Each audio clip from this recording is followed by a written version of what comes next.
নমস্কার। আজকের যে গ্রহটি নিয়ে আমি আলোচনা রাখব সেটা হলো কেতু গ্রহ।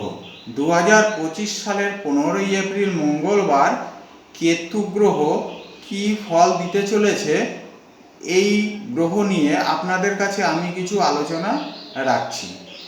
যেটা হলো কেতু হচ্ছে ছায়া গ্রহ। ছায়া রবির আমরা মাতাকে বলি ছায়া। এবার রবি হচ্ছে থেকে আমরা কি বিচার করি? রবি হচ্ছে আমাদের সূর্য। তাহলে সূর্য যদি আমাদের তার মার কোনো সমস্যা হয়, দেখা যাচ্ছে কি কেতু হচ্ছে একটি সূর্যের একটা অবস্টাকল, একটা ছায়া। সেই ছায়াগ্রহ কি হতে পারে? এখানে যাদের কেতুর একটু প্রবলেম থাকবে তাদের হচ্ছে একটু ডিপ্রেশন কমাতে হবে।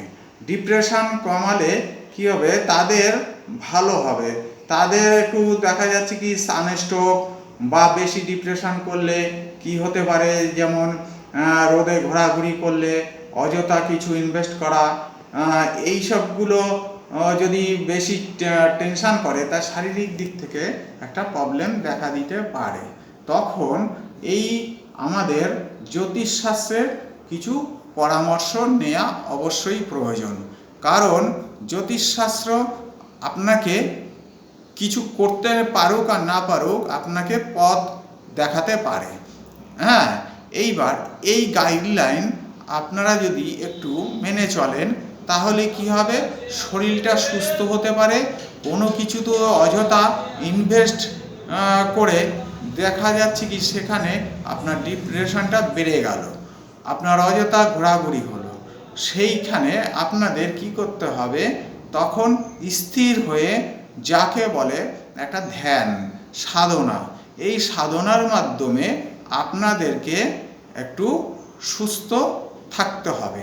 না হলে দেখা যাচ্ছে কি একটা কিছু ইনভেস্ট করেছেন বা কিছু করেছেন, তখন কি সেইটা নিয়ে খুব ডিপ্রেশন করলেন। একটা কেউ কিছু হঠাৎ কিছু এমন একটা কিছু আপনাকে শোনালো, দেখা যাচ্ছে কি তখন আপনার ডিপ্রেশনটা বেড়ে গেল। এই ডিপ্রেশনটাকে আপনাকে যতটা কমাতে পারবেন ততই আপনার মঙ্গল হবে। হ্যাঁ, এবার কি হবে? তাহলে 2025 সাল আপনার একটু শুভ হবে।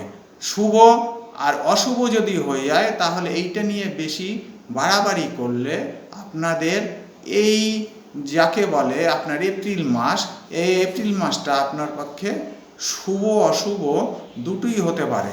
শুভ হলে তো ভালো, অশুভ হলে তো আপনার একটা শারীরিক উপর মানে চাপ তৈরি হবে।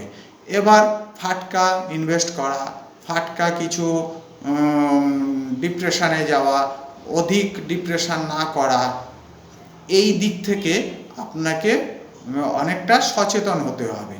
সেটা হচ্ছে সন্তান বলুন, সেটা হচ্ছে আপনার ইনভেস্ট বলুন, অর্থ ইনভেস্ট করা, বা কোনো কিছু নিয়ে হঠাৎ সেইটা নিয়ে খুব বাড়াবাড়ি করা, বা ফাটকা শেয়ারের টাকা লাগানো। কিছু আসবে, কিন্তু যেটা আসবে সেটা দেখা যাচ্ছে কি আপনার মনোপুত হচ্ছে না। আপনার আয়ের থেকে খরচাটা বেশি হয়ে যাচ্ছে, বা খরচার থেকে যতটা আশা করছেন খরচা করে ততটা আপনার মানে সমান সমান হয়ে যাচ্ছে। তখনই আপনি কী করবেন? ওইটা নিয়ে খুব আপনি চিন্তিত হবেন। এত চিন্তার কিছু নেই। ভগবান যেটা করাচ্ছেন, যেটা নিয়ে আপনারা চলছি, সেই শান্তি, এই শান্তিটা কি আপনাদেরকে মাথার মধ্যে রাখতে হবে। যা হয় হোক, একটু আমার শান্তি চাই। তাহলে শান্তি হচ্ছে কি? আপনি কেতু আর একটা জিনিস যেটা আমাদের গুহ্যবিদ্যা, দেখা যাচ্ছে কি এমন একটা কাউকে কিছু বললেন, বলার পর সেইটা নিয়ে আপনিও চিন্তিত, আবার যেনাকে বলছেন তিনিও এইটা নিয়ে খুব চিন্তিত। তাহলে আপনাকে সেই কথাটা বা সেই কাজটা আপনাকে ভেবে করতে হবে। এই যদি ভেবে বা একটুখানি শান্ত মস্তিষ্কে আপনারা যদি কোনো কিছু করেন তাহলে আপনাদের এইটা শুভ হতে পারে। তাহলে কি হবে?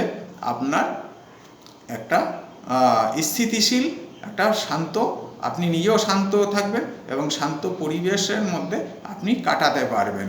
তাহলে কি হলো, এই কেতু গ্রহ আপনাকে ভালোও করতে পারে মন্দও করতে পারে। যেহেতু রবি একটু পজিশনে ভালো থাকলেও সে পুরোপুরি ফল দিতে পারবে না। যতটুকু দিল মনে রাখবেন এইটুকু আমার প্রাপ্তি একটু বেশি, আমি যতটুকু আশা করিনি তার থেকে একটু বেশি পেয়েছি, এই নিয়ে আপনাকে সন্তুষ্ট থাকতে হবে। এই বলে আজকের ভিডিওটি এখানে শেষ করলাম। চ্যানেলটি ভালো লাগলে সাবস্ক্রাইব করবেন, আর ভিডিওটি যদি আপনাদের পছন্দসই হয় তবে লাইক করে দেবেন।